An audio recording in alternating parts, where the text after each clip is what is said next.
ശോഭ എന്തിനാ കരഞ്ഞത്? എന്നെ അമ്മ വഴക്ക് പറഞ്ഞത് ഞാൻ മനസ്സമാനം തരാത്തോണ്ടാണത്ര ദിനേശ് ചേട്ടൻ കുടി തുടങ്ങിയത്. അമ്മ അങ്ങനെ കരുതിയതിൽ തെറ്റില്ലല്ലോ. ഇതുവരെ കുടിച്ചിട്ടില്ലാത്ത ആള്. ശോഭയല്ലേ പറഞ്ഞത് കെന്നഡി കുടിച്ചിരുന്നു, വിൻസ്റ്റൺ ചർച്ചിൽ കുടിച്ചിരുന്നു എന്നൊക്കെ? കുടിക്കുന്നവര് കുടിക്കട്ടെ, ഇല്ലാത്ത ശീലം ഉണ്ടാക്കേണ്ട കാര്യം ദിനേശ് ചേട്ടനുണ്ടോ? പുരുഷത്വത്തിന്റെ. ഞാൻ പല്ലൊന്നും തേച്ചിട്ടില്ല. ചായ ഇപ്പൊ വേണ്ട. ചായയല്ല, അവനൊരു ഗ്ലാസ് നിറച്ച് കള്ളു കൊണ്ട് കൊടുക്കടി, കുടിക്കട്ടെ.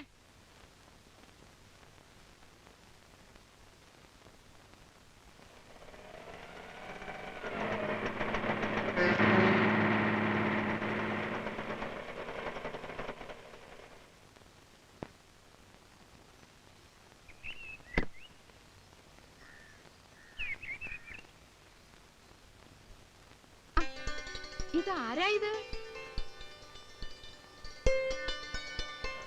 തങ്കമണി, ദാ പ്രകാശം വന്നു. നീ എന്താ ഇത്ര പെട്ടെന്ന്? വരുന്ന വിവരത്തിന്റെ ഒരു കത്ത് പോലും അയച്ചില്ലല്ലോ. പെട്ടെന്ന് വരാനുള്ള ഒരു സാഹചര്യം ഒത്തുകിട്ടി പോന്നു. ആ എവിടെ എവിടുത്തെ പുതുമുഖം? ആഹാ, ഇതാണോ ന്യൂ ഫേസ്?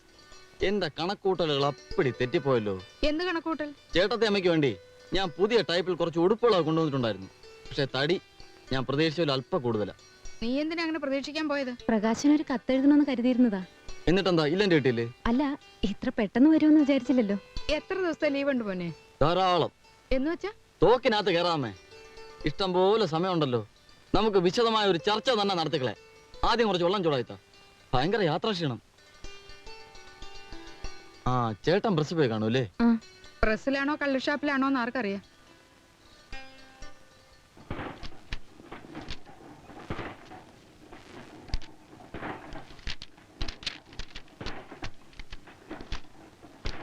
സാറേ, സാറിന് തലവേദന ഒന്നുമില്ലല്ലോ? തലവേദന? അല്ല, ആദ്യമായിട്ടാകുമ്പോ തലവേദനയും ക്ഷീണമൊക്കെ ഉണ്ടാവും. പിന്നെ പിന്നെ ശരി ആയിക്കോളും.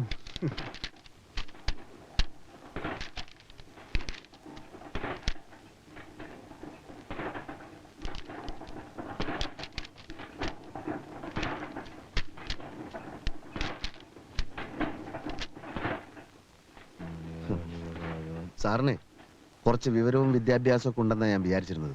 വിശ്വാസവഞ്ചന കാണിക്കരുത്. നമ്മൾ തമ്മിൽ പല പല രഹസ്യങ്ങളും കൈമാറിയിട്ടുണ്ട്. അതൊക്കെ ഈ വർക്കേഴ്സിന്റെ മുമ്പിൽ വിളമ്പി എന്റെ റെസ്പെക്ട് കളയരുത്. മനസ്സിലായില്ല. നമ്മൾ ഇന്നലെ കുടിച്ച കാര്യം ആ സഹദേവൻ അറിഞ്ഞല്ലോ. ഏയ്, ഞാൻ പറഞ്ഞതല്ല. ബാറിൽ വെച്ച് ഒരുപാട് പേര് കണ്ടതല്ലേ? കൈ കഴുകാൻ വെള്ളം വെച്ച സിമെന്റ് തൊട്ടില് താൻ മൂത്രം ഒഴിച്ചത് ആ ഏരിയ മുൻപാട്ടാ.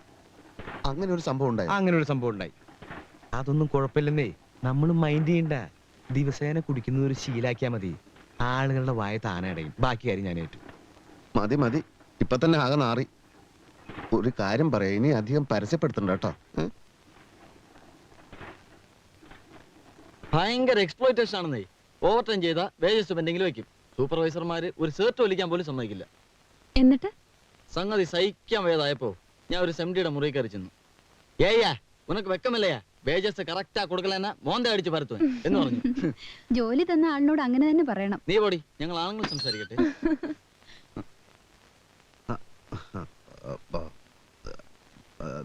നീ എപ്പോൾ വന്നു? ഉച്ചയ്ക്ക്. നിന്റെ ജോലിയും താമസവും ഒക്കെ സുഖമായിരിക്കുമെന്ന് പ്രതീക്ഷിക്കുന്നു. എപ്പോഴാണ് നിന്റെ മടക്കയാത്ര? നീ നിന്റെ ചേട്ടത്തി അമ്മയെ പരിചയപ്പെട്ടില്ലേ? നിനക്ക് മറ്റ് അസുഖങ്ങളൊന്നുമില്ല എന്ന് കരുതുന്നു. ശോഭേ,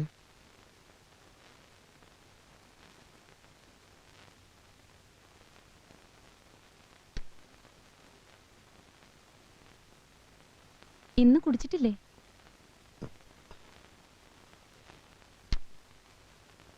നിങ്ങൾ എന്താണ് അവിടെ സംസാരിച്ചുകൊണ്ടിരുന്നത്? പ്രകാശൻ എന്നെ പറ്റി വല്ലതും പറഞ്ഞു? എന്തു പറയാൻ? അവനോട് ഇത്ര ഗൗരവം കാണിച്ച എന്തിനാ? എന്നെ അവന് ഭയങ്കര പേടിയാണ്. എന്റെ നിഴല് കണ്ടാലേ അവൻ വിറയ്ക്കാൻ തുടങ്ങും. ശോഭ അവന്റെ ചേട്ടത്തി അമ്മയാണ്. കൂടുതൽ സ്വാതന്ത്ര്യം കൊടുത്ത് എന്റെ വെയിറ്റ് കളയരുത്. ഒരു വെയിറ്റും അവന്റെ അടുത്ത് നടപ്പില്ല. എന്തൊക്കെ തമാശകളാ അവൻ പൊട്ടിക്കുന്നത്. ഉച്ച മുതൽ ഈ നേരം വരെ ചിരിച്ചിരിച്ച് മടുത്തു. ഓഹോ, തമാശ എന്ന് വെച്ചാൽ പലതും അവൻ എൻ്റെ അടുത്ത് പഠിച്ചത് തന്നെ. ശോഭയ്ക്ക് തമാശ അത്രക്ക് ഇഷ്ടമാണോ? അത് കൊള്ളാം. തമാശ ഇഷ്ടമില്ലാത്ത ആളുകളുണ്ടോ?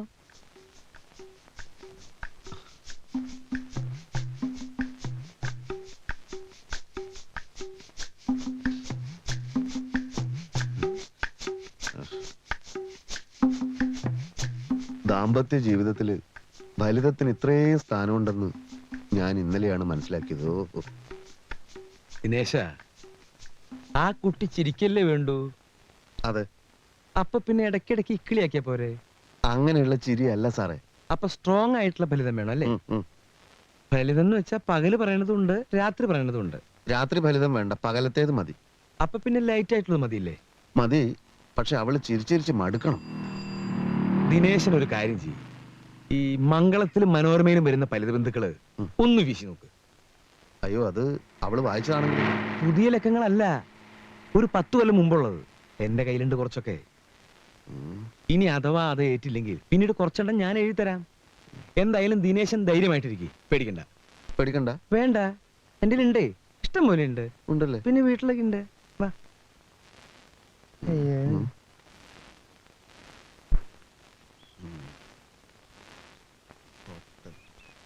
ഹോട്ടലാണെന്ന് കരുതി ബാർബർ ഷാപ്പിൽ കയറിയ വൃദ്ധൻ. എന്തുണ്ട്? കട്ടിങ്ങും ഷേവിങ്ങും രണ്ടും ഓരോ പ്ലേറ്റ് പോരട്ടെ. ഹോട്ടലാണെന്ന് കരുതി ബാർബർ ഷാപ്പിൽ കയറിയ വൃദ്ധൻ. എന്തുണ്ട്? ദിനേശേട്ടാ എന്തിനാ കട്ടിങ്ങും വിളിച്ചത്? ഷേവിങ്ങും. കുടിക്കാൻ വല്ലതും വേണോ? നീ ഇങ്ങ് വാ.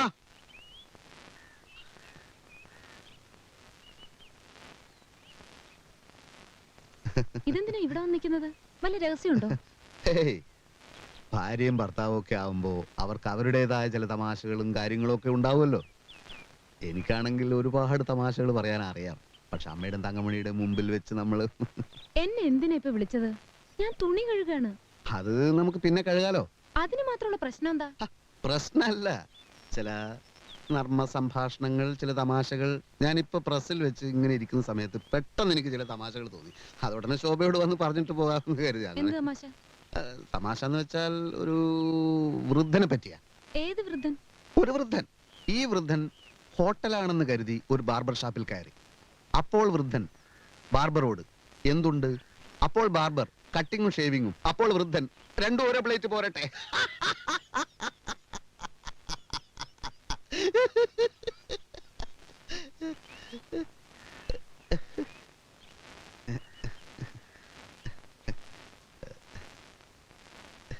ഇതെനിക്ക് ഇപ്പോ പ്രസ്സിൽ വെച്ച് തോന്നിയതാണ്. ദിനേശേട്ടൻ എന്ത് പറ്റി? ശോഭയ്ക്ക് തമാശ ശരിക്കും അങ്ങോട്ട് മനസ്സിലായില്ല അല്ലേ? എന്നാ പിന്നെ വേറൊരു തമാശ പറയാം. ഇത് എന്തായാലും ശോഭയ്ക്ക് ചിരി വരും. ഭയങ്കര തമാശ. എനിക്ക് തുണി കഴുകണം, അമ്മയ്ക്ക് ദേഷ്യം വരും. എന്ന് വെച്ചാൽ എങ്ങനെയാ? ഇതും കൂടി കേട്ടിട്ട് പോയാൽ മതി. ഇതും എനിക്കിപ്പോ പ്രസിൽ വെച്ച് തോന്നിയ വേറൊരു തമാശയാണ്. പെണ്ണ് കാണാൻ വന്ന പയ്യന്റെ അച്ഛനോട് പെണ്ണിന്റെ അച്ഛൻ ടിഫിൻ കഴിച്ചു കഴിഞ്ഞിട്ട് അഭിപ്രായം പറയാമെന്നാണല്ലോ പറഞ്ഞിരുന്നത്. എന്നിട്ട് എന്താണ് പറയാത്തത്? അപ്പോൾ പയ്യന്റെ അച്ഛൻ ബജ്ജിയിൽ ഉപ്പ് പോരാ. മിണ്ടല്ലേ, പ്രകാശനെ. എന്തെല്ലാം ശബ്ദമെന്നറിയോ? ദിനേശേട്ടൻ കാലത്ത് പോയത് മുതൽ പാട്ട് തന്നെയായിരുന്നു ഇവിടെ. നമ്മൾ പറയില്ലേ ഗാനഗന്ധർവൻ, അനുഗ്രഹീതമായ ശബ്ദം എന്നൊക്കെ. അങ്ങനെയൊക്കെ പറയാറുണ്ട്. പക്ഷെ അതൊന്നും അവന്റെ മാത്രം കഴിവൊന്നുമല്ല. അതൊക്കെ പരമ്പരാഗതമായിട്ടുള്ളതാണ്. എന്റെ അച്ഛൻ പാടുമായിരുന്നു, ഞാൻ പാടും, കുറച്ചൊക്കെ അവനും പാടും. ദിനേശേട്ടൻ ബാത്റൂമിൽ പോലും പാടുന്നത് ഞാൻ കേട്ടിട്ടില്ലല്ലോ. നീ കേൾക്കാത്ത എന്റെ കുറ്റാണ്. ചുമ്മാ പുളു അടിക്കല്ലേ. മനസ്സു നിറഞ്ഞ നൊമ്പരമേ വിങ്ങിപ്പൊട്ടി കരയരുതേ. കറുത്ത പെണ്ണേ കരിങ്കുഴലി നിനക്കൊരുത്തൻ കിഴക്കുതിച്ചു. കറുത്ത പെണ്ണേ കരിങ്കുഴലി. നീ ആരാടാ? യേശുദാസോ? ആരാടാ നിന്റെ കരിങ്കുഴലി? ഓടാ എന്റെ മുമ്പെന്ന്. കേറി പോടാ അലവലാതി. ഇത് മുൻപേയിൽ തന്നെ ഇട്ടോളൂ.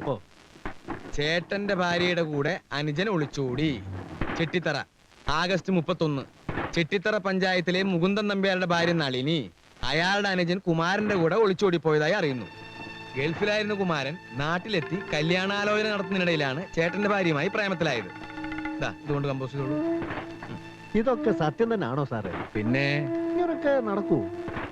എടോ, സമയവും സന്ദർഭവും ഒത്തുവന്ന അനുജൻ ചേട്ടന്റെ ഭാര്യയെ തട്ടിക്കൊണ്ടുപോകും, ചേട്ടൻ അനിയന്റെ ഭാര്യയെ തട്ടിക്കൊണ്ടുപോകും. അതിപ്പോ തന്റെ ഭാര്യ ആയാലും ശരി, എന്റെ ഭാര്യ ആയാലും ശരി, സാഹചര്യം കിട്ട ഏത് പട്ടിയുടെ കൂടിയും പോകും അല്ലേ? ആ ആ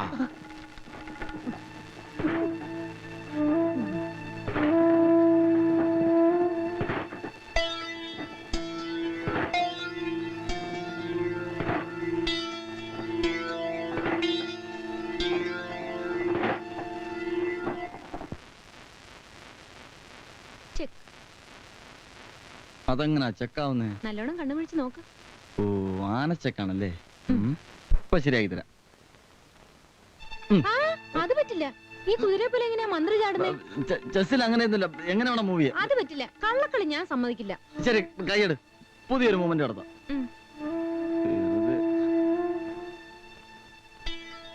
ഇവൻ എന്തൊരു കള്ളനാന്നറിയോ? കണ്ണു തെറ്റിയ കള്ളക്കളി.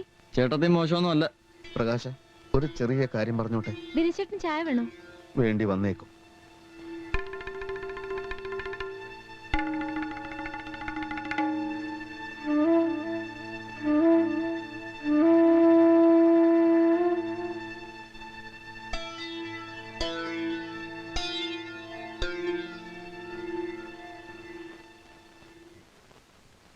നിന്റെ ജോലിക്കാരിയൊക്കെ എന്തായി? ശ്രമിക്കുന്നുണ്ട്. ഉടനെ എങ്ങാനും കിട്ടുമോ? അത് സ്റ്റെബിലൈസർ കമ്പനിയിൽ നിനക്ക് ജോലി കിട്ടിയത് എങ്ങനെയാണെന്ന് അറിയാലോ. ബാബ ഹാർഡ്വെയർസിലെ സലാമിന് ഒരു 100 കത്തെങ്കിലും ഞാൻ അയച്ചിട്ടുണ്ടാവും. നീ എവിടെ സമരം ഉണ്ടാക്കിയല്ലേ? ഞാനൊന്നുമല്ല സമരം ഉണ്ടാക്കിയത്. പിന്നെ ഞാനോ? യൂണിയൻകാർ ഭീഷണിപ്പെടുത്തിയപ്പോ ഒരക്ഷരം നീ മിണ്ടണ്ട. പാട്ട് പാടാനും ചെസ് കളിക്കാനുള്ള പ്രായമാണോ നിനക്ക്? ഓ, അതിന് പ്രത്യേക പ്രായമൊക്കെ നിശ്ചയിച്ചിട്ടുണ്ടോ? ധിക്കാരം പറഞ്ഞാലുണ്ടല്ലോ. ദേ, മനുഷ്യന്റെ ക്ഷമയ്ക്കൊരു അതിരൊക്കെ ഉണ്ട്. അന്ന് ഞാനൊന്ന് പാടിയപ്പോ എന്നെ ചീത്ത വിളിച്ചു. ഇതെന്തോന്ന് ജയിലോ? ജയിലിൽ പോലും ആളുകൾ പാടുമല്ലോ. എന്നാ നീ ജയിലിൽ പോയി പാടറാ. ആ, ഇങ്ങനെ പോയാൽ തന്നെ ജയിലിൽ കയറ്റ്. എന്ന് വെച്ചാൽ ചേട്ടന് ഇപ്പൊ എന്താ വേണ്ടത്? നീ ഇവിടുന്ന് പോണം. ബോംബെയിലോ ഡൽഹിയിലോ എവിടെങ്കിലും ചെന്ന് എന്തെങ്കിലും ജോലി ചെയ്യാൻ നോക്കടാ. മേലനങ്ങാതെ ഇവിടെ ഇങ്ങനെ തിന്നുകൂടാൻ നാണമില്ലേ നിനക്ക്? ഈ പറയുന്ന ആളാ നാണമില്ലാത്തത്. മൂക്കറ്റം കുടിച്ച് 4 ആളി നടക്കുന്ന ഈ നാട് മുഴുവൻ പാട്ടാ. എന്നിട്ട് എന്നെ ഉപദേശിച്ച് ഇറങ്ങിയിരിക്കുന്നു. പ്രകാശ, കുടിയൻ, മുഴുക്കുടിയൻ. ചേർന്നാന്ന് ഞാൻ നോക്കത്തില്ല. അഞ്ചിനാണ് ഞാൻ നോക്കലടാ. ഇവിടെ. എന്നെ വിട്.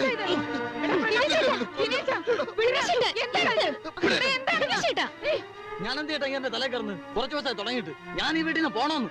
ഇവനെന്നെ കള്ളുകുടിയെന്ന് വിളിച്ചു. വിളിച്ചാൽ എന്താണോ തെറ്റ്? നീ കുടിച്ചിട്ടല്ലേ? കുടിച്ചങ്ങ് കുടിച്ചു. കുടിക്കുന്ന അത്ര വലിയ തെറ്റൊന്നുമല്ല. എത്രയോ വലിയ വലിയ ആളുകൾ കുടിച്ചിട്ടില്ലേ? നിനക്കൊരു പെണ്ണിനെ കിട്ടിയപ്പോ കൂടപ്പുറപ്പുകളെ വേണ്ടതാ ഇല്ലടാ. ഇവളുടെ തലേണ മന്ത്രത്തിന് ഇത്രയും ശക്തി ഉണ്ടെന്ന് ഞാൻ വിചാരിച്ചില്ല. അമ്മേ, ശോഭയെ പറ്റി ഒരു അക്ഷരം പറയരുത്. അതേടാ, നിനക്കത് ഇഷ്ടപ്പെടത്തില്ല. നീ ഒരു പെങ്കോന്തനാ. അമ്മേ, എന്റെ ഭാര്യയുടെ മുമ്പ് വെച്ച് എന്നെ ഇൻസൾട്ട് ചെയ്യരുത്. സ്വന്തം ചേട്ടനെ കള്ളുകൂടിയെന്ന് വിളിച്ച നിന്നെ ഞാൻ വെറുതെ വിടില്ലടാ. ഓ, കാണാം.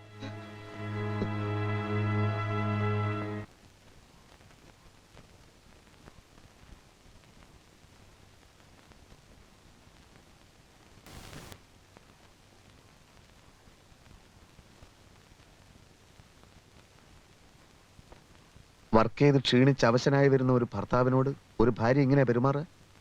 ഒരാശ്വാസവാക്ക്, മനസ്സ് കുളിർപ്പിക്കുന്ന ഒരു പുഞ്ചിരി, അല്ലാതെ മുഖവും കുറിപ്പിച്ച് അകത്ത് കയറിയിരിക്കല്ല വേണ്ടത്. ദിനേശേട്ടാ, ഞാൻ വന്നേ പിന്നെ ദിനേശേട്ടൻ വല്ലാതെ മാറിയിട്ടുണ്ടോ? അമ്മയെ പറ്റിയോ മറ്റുള്ളവരെ പറ്റിയോ വല്ലപ്പോഴും ഞാൻ കുറ്റപ്പെടുത്തി സംസാരിച്ചിട്ടുണ്ടോ? അതൊക്കെ അമ്മയുടെ ചില മൂഢധാരണകളാണ്. ശോഭ അതൊന്നും കാര്യമാക്കണ്ട. എന്റെ അച്ഛനും അമ്മയോ ഒരിക്കലും എന്റെ മുമ്പിൽ മുഖം കറുപ്പിച്ചിട്ടില്ല. ഞാൻ അതിന് അവസരം ഉണ്ടാക്കിയിട്ടില്ല. ദിനേശേട്ടനും പ്രകാശനും തല്ലുകൂടുന്ന കണ്ടപ്പോ ഞാൻ ശരിക്കും തളർന്നു. സ്വപ്നത്തിൽ പോലും അറിഞ്ഞിട്ടില്ലാത്ത കാര്യങ്ങൾക്ക് അമ്മ എന്നെ കുറ്റപ്പെടുത്തിയപ്പോ പോകരുതെന്ന് ഞാൻ കാല് പിടിച്ച് പറഞ്ഞു നോക്കി. ആരോട്? എല്ലാരും ഇവിടുന്ന് പോയി ദിനേശേട്ടാ. അമ്മയും പ്രകാശനും തങ്കമണിയും ഒക്കെ അമ്മാവിന്റെ വീട്ടിലേക്ക്. ഞാൻ എന്ത് തെറ്റ് ചെയ്തു?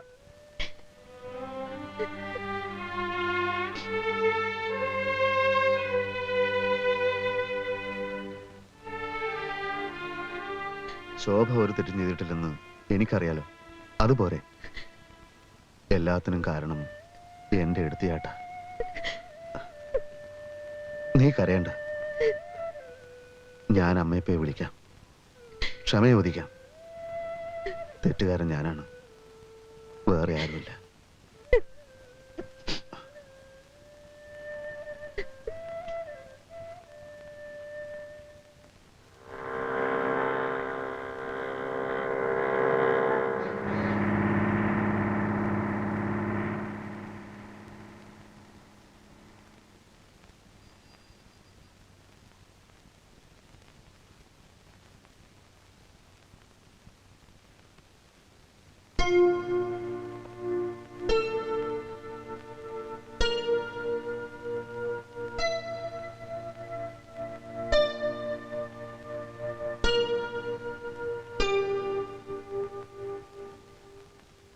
വീട് അച്ഛൻ ചേട്ടന്റെ പേരിലാണല്ലോ എഴുതി വെച്ചത്. എന്റെ പേരിൽ പ്രസ്സുള്ളപ്പോ ഞാൻ ഈ ബോംബെയിലും ഡൽഹിയിലൊന്നും പോയി അലയേണ്ട കാര്യമില്ല. ഇനി പ്രസിന്റെ കാര്യങ്ങളോർത്ത് ചേട്ടൻ ബുദ്ധിമുട്ടണ്ട.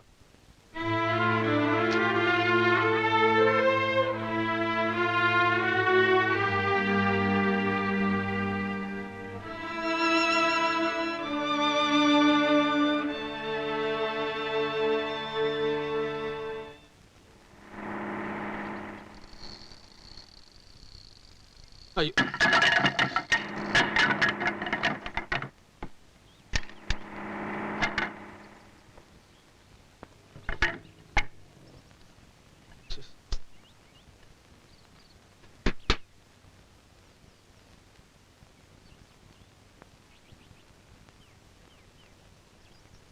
സിസ്റ്റർ, ഒരു കഷ്ണം കയറ് കിട്ടോ?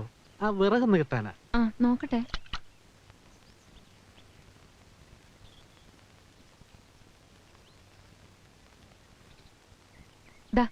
ഇത് മതിയോ? ധാരാളം. ഹസ്ബൻഡ് ഇല്ലേ? പ്രസ്സിൽ പോയിരിക്കുക. ഞങ്ങളിതാ തൊട്ടപ്പുറത്തെ വീട്ടിലാ. എന്റെ പേര് വിനോദ് കുമാർ ആലപ്പി. ഞാൻ കണ്ടിട്ടുണ്ട്. ഓ, അരി കഴുകി വെച്ചപ്പോഴാ വിറക് തീർന്ന് ശ്രദ്ധിച്ചത്. ബാച്ചിലേഴ്സ് ലൈഫ് വലിയ പാട് തന്നെ. വരട്ടെ പെങ്ങളെ. ആ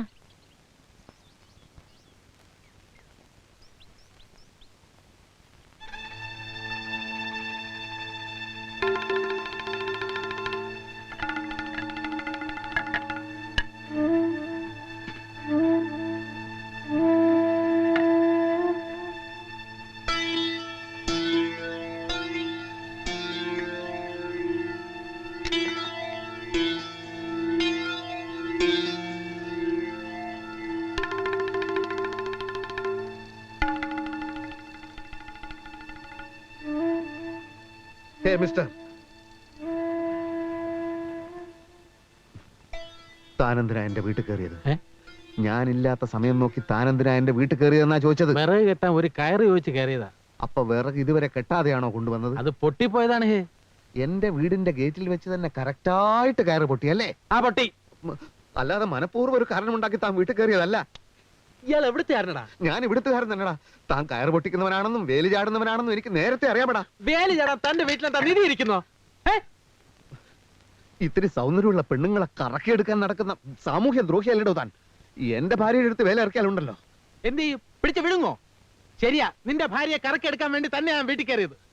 അങ്ങനെ കറങ്ങുന്നവളല്ല എന്റെ ഭാര്യ. ഞാൻ നോക്കട്ടാ കറങ്ങുമെന്ന്. എടാ, നിന്നെ പോലൊരു കുരങ്ങന്റെ കൂടെ ജീവിച്ച് അവൾക്ക് മടുത്ത് കാണും. എന്നെ പോലൊരു സുന്ദരം ഒന്ന് ഞൊടിച്ചാൽ മതി, അവള് വേലി ചാടും. അതിനു മുമ്പ് നിന്റെ ശവം ഞാൻ പോസ്റ്റ്മോർട്ടത്തിന് അയക്കൂടാ. എന്നാ നോക്കിക്കോ, ഇന്നു മുതൽ 7 ദിവസത്തിനകം അവളെ ഞാൻ തട്ടിയെടുത്തില്ലെങ്കിൽ എന്റെ പേര് വിനോദ് കുമാർ ആലപ്പി എന്നല്ലടാ. എന്നാ നീ ചാവാൻ ഒരുക്കിക്കടാ. പോടാ കഴുത.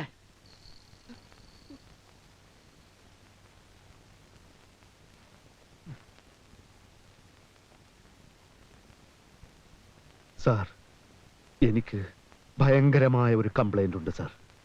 വിനോദ് കുമാർ ആലപ്പി എന്നൊരു ഭീകരൻ എന്റെ വീട് ആക്രമിക്കാൻ പോകുന്നു. അവൻ എന്റെ ഭാര്യയെ തട്ടിക്കൊണ്ടുപോകുമെന്ന് ഭീഷണി മുഴക്കിയിരിക്കുന്നു. അവനെ ഇപ്പൊ തന്നെ അറസ്റ്റ് ചെയ്യണം സാർ. ഭാര്യയെ തട്ടിക്കൊണ്ട് പോയിട്ടില്ലല്ലോ. ഏത് നിമിഷത്തിലും അത് സംഭവിച്ചേക്കാം സാർ. അവൻ എന്നേക്കാൾ വെളുത്തിട്ടാണ്, നല്ല ഉയരവുമുണ്ട്. നിങ്ങളുടെ ഭാര്യയും അയാളും തമ്മിൽ സ്ത്രീ അബലയല്ലേ സാർ? അവന്റെ പഞ്ചാരവാക്കിൽ അവൾ കുടുങ്ങയില്ലെന്ന് ആര് കണ്ടു? പോലീസ് ഇടപെടണമെങ്കിൽ സംഭവം എന്തെങ്കിലും നടക്കണം. അവൻ തന്റെ ഭാര്യയെ തട്ടിക്കൊണ്ടു പോയി കഴിഞ്ഞാൽ ഇവിടെ ഒരു കംപ്ലൈന്റ് തരൂ. അപ്പൊ ഞങ്ങൾ ആലോചിച്ച് വേണ്ട പോലെ തീരുമാനം എടുക്കാം. സാർ, ചത്ത കുട്ടിയുടെ ജാതകം നോക്കുന്ന കാര്യമാണ് സാർ പറയുന്നത്. ഭാര്യയെ തട്ടിക്കൊണ്ട് പോയി കഴിഞ്ഞിട്ട് പിന്നെ എന്ത് കംപ്ലൈന്റ് ആണ് സാർ? എന്താ തന്റെ പേര്? തളത്തിൽ ദിനേശൻ. മോനെ ദിനേശ, ആ ഭീകരൻ തന്റെ ഭാര്യയെ തട്ടിക്കൊണ്ടുപോകാൻ വീട്ടിൽ കയറി വരുമല്ലോ. അപ്പൊ വല്ല തെങ്ങിലും പിടിച്ച് കെട്ടിയിട്, എന്നിട്ട് നേരെ അങ്ങോട്ട് വാ. ഒരു തെളിവില്ലാതെ ആക്ഷൻ എടുക്കാൻ ഞങ്ങൾക്ക് പറ്റില്ല കുഞ്ഞെ. അങ്ങനെ പറയരുത് സാർ. ഞാൻ കൈക്കൂലി തരാൻ തയ്യാറാണ്. എന്താണ് തന്റെ വിചാരം? പോലീസുകാര് കൈക്കൂലി വാങ്ങാനോ? എടോ, തനിക്ക് പറ്റിങ്ങി അവനെ കൈയോടെ പിടിച്ചോണ്ട് പാടോ.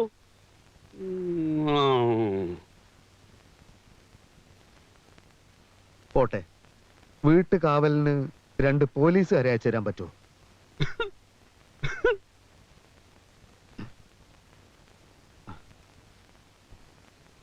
ശോഭയും കാവൽ പോലീസും വേണ്ട സാർ, അത് ശരിയാവില്ല.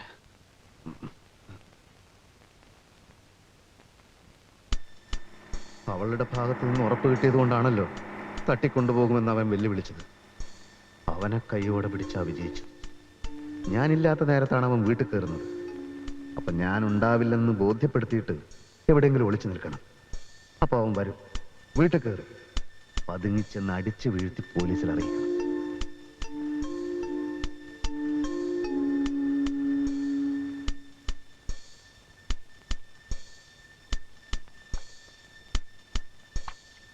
ശോഭേ, ദിനേശേട്ട എപ്പോ വന്നു? ശോഭേ, 2 ദിവസത്തേക്ക് നീ ഈ വീട്ടിൽ തനിച്ചായിരിക്കും. തനിച്ചോ? ഞാനോ? അയ്യോ, ഞാൻ പേടിച്ച് ചത്തുപോകും. എനിക്ക് കോയമ്പത്തൂർ വരെ പോയേ പറ്റൂ. പുതിയൊരു പ്രസ് തുടങ്ങണം. ചില മെഷീൻസ് ഒക്കെ ഓർഡർ ചെയ്യാനുണ്ട്. പുതിയ പ്രസ്സോ? ഉം. ഇപ്പോഴുള്ളത് തന്നെ ശരിക്കും ശ്രദ്ധിച്ച് നടത്തിയിട്ട് പോരെ പുതിയ പ്രസ്? അത് ചില പ്രശ്നങ്ങളൊക്കെ ഉണ്ട്. ഒക്കെ വന്നിട്ട് പറയാം. എന്നാലും എന്റെ വീട്ടിൽ കൊണ്ട് വിട്ടിട്ട് പൊയ്ക്കോളൂ. ഭയപ്പെടുന്നത് എന്തിന്? ശോഭ കൊച്ചുകുട്ടിയൊന്നും അല്ലല്ലോ. തനിച്ച് നിന്ന് ശീലിക്കുന്നത് നല്ലതാണ്. പോട്ടെ, വണ്ടി തെറ്റും.